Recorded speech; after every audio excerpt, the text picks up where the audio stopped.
ஆய்வாளர் ஐயா க்யூன்னு வச்சு விசாரிக்கிறாங்க. தலையெல்லாம் மயனுக்குது. கைமை கைமின்னு வருது. கைமை கைமின்னு கைமின்னு வருது. கைமை கைமின்னு வருது. கைமை கைமை கைமின்னு வருது. மனசுக்குள்ளேயே பேச்சை வர வச்சிட்டான். மானியத்தை கட் பண்ணிட்டான். கால் பாதம், பாதத்துக்கு மேலே விரல் சந்து நகத்தை பிடுங்குற மாதிரி. பாதம்லாம் ஊசி மாதிரி குத்துது. பாதத்துக்கு மேலே இறத்து மாதிரி அடிக்குது. விரலுக்கெல்லாம் விரல் சந்தெல்லாம் ஊசி மாதிரி குத்துது. கால் கொக்கி மாதிரி பிடிக்குது. கால் எரிச்சல். குஞ்சி அல்ல கொட்டை பாத்ரூம் போகிறடெல்லாம் ஊசி மாதிரி குத்துது. வயிறு, மேல், முதுகு எல்லாம் ஊசி மாதிரி குத்துது. இறத்து மாதிரி அடிக்குது. மேலெல்லாம் திம்முன்னு இருக்குது. கை விரல்லாம் ஊசி மாதிரி குத்துது. கை கொக்கி மாதிரி பிடிக்குது. விரல் சத்தெல்லாம் ஊசி மாதிரி குத்துது. நகத்தை பிடுங்குற மாதிரி இருக்குது. கை பலூனாட்டம் வீங்கி போச்சு. கழுத்து, காது மேல் பூரா ஊசி மாதிரி குத்துது. இறத்து மாதிரி அடிக்குது. ஒன்று ஒன்றா சொல்லிக்கிட்டு இருக்க முடியாது. காதில் குருமியாக வருது. வெடுக்குன்னு இழுக்குது. கப்புன்னு அடைக்குது. ஒரு கொலை ஒன்று உள்ளே போட்டுக்கிச்சு. காதெல்லாம் கொக்கி மாதிரி வெடுக்குன்னு இழுக்குது. பல்ல பிடுங்குற மாதிரி இருக்குது. கண்ணெல்லாம் ஊசி மாதிரி குத்துது. புடங்கலத்தில் கோணூசி வச்சு குத்துற மாதிரி குத்துது. தலையெல்லாம் பொழக்கிற மாதிரி இருக்குது. என்னால் உடல் மேல் பூரா இறத்து ஊசி. என்னால் எந்த வேலையும் செய்ய முடியல. சாப்பிட்டா பாத்ரூம் ஒன்றுக்குன்னா ஒன்றுக்கு. இதை யாருக்கிட்டையாச்சும் சொல்லலான்னு பார்த்தா சொன்னான் கெஸ்ஸுன்னு வருது.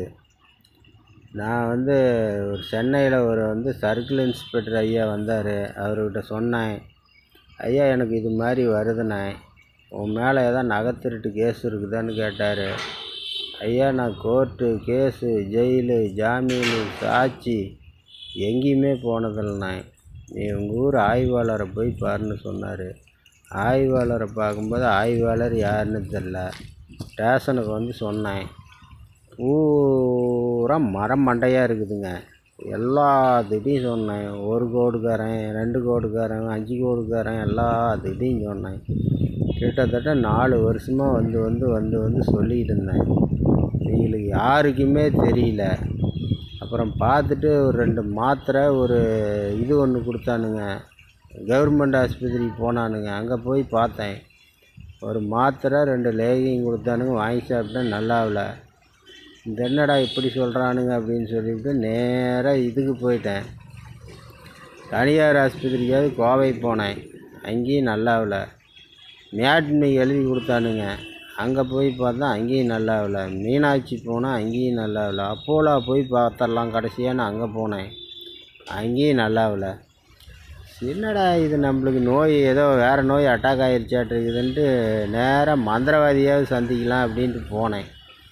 மந்திரவாதி போய் சந்தித்தா அவன் ஆட்டை வெட்டு, கோழியை வெட்டு, மாட்டை வெட்டுன்னு எல்லாம் வெட்டி போட்டேன். வெட்டி போட்டு துருவாக என்ன பண்ணேன் பார்த்தேன். இது என்ன இப்படி ஐயா சொல்கிறாரு, இவங்களுக்கெல்லாம் ஒன்றுமே தெரியாது. என்ன இதை 4 வருஷமாக வந்து சொல்லிக்கிட்டு இருந்தேன். இவங்களுக்கு ஒன்றுமே தெரியல. அப்புறம் பார்த்துட்டு நேராக சென்னைக்கே போயிடலாம். என்ன நகைத்திறனவனை வச்சு விசாரிக்கிறது, இவ்வளோ போலீஸ் இருக்குது, இவ்வளோ இருக்குது, என்ன ஏதுன்னு தெரியாத காலம் வரையண்டி இந்த போலீஸ் ஸ்டேஷனு எதுக்குன்னு மனசுலையே நினச்சிக்கிட்டு துருவாக நான் பூந்தடிச்சு மெட்ராஸுக்கே வந்துட்டேன். மெட்ராஸில் ஐயாக்கிட்ட சொன்னேன். ஐயா என்ன பண்ணாருன்னா யூடியூப்பில் போட்டு விட்றேன். என்ன எவ்வளோ நாள் இப்படி நீ அங்கேயும் தெரிஞ்சுக்கிட்டு கிடக்குற, உனக்கு என்ன இது அப்படின்னாரு. ஐயா நான் போய் சொன்னையா, நானும் இந்த வரவேற்பாளர்னு எதை வச்சு ஒட்டிகிட்டு இருக்கிறானுங்க போஸ்டரில், அவங்கள்ட்ட போய் சொல்லிக்கிட்டு இருந்தேன்.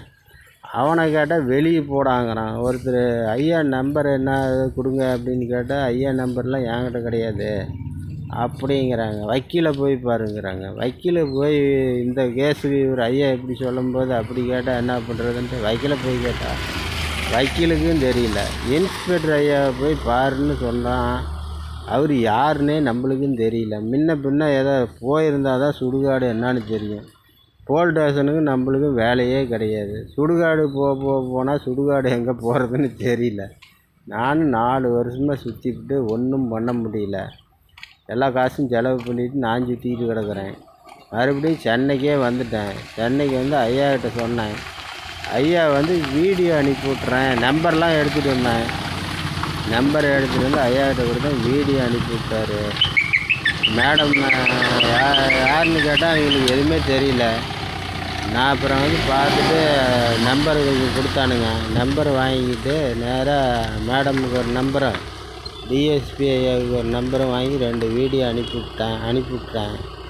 அப்புறமேலு சரின்னு நான் இங்கே வந்து உக்காந்துக்கிட்டு இருக்கிறேன். நீங்கள் தான் உதவி செய்யணும்.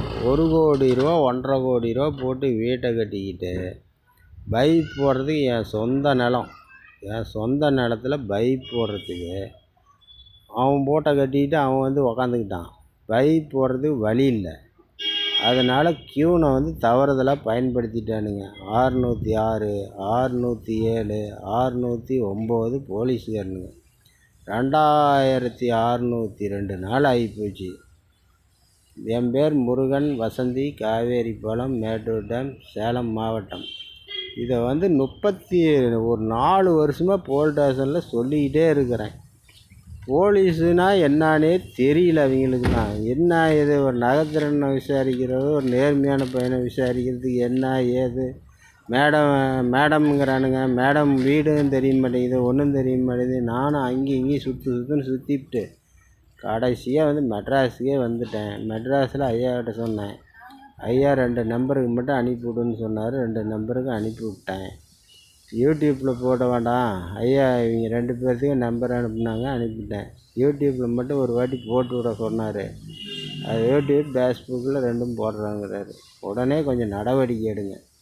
இந்த போலீஸ் ஸ்டேஷனு காலவரை என்று மேட்டூர் போலீஸ் ஸ்டேஷனை மூடிட்டிங்கன்னா உங்களுக்கு கோடி புண்ணியமாக இருக்கும். சரி.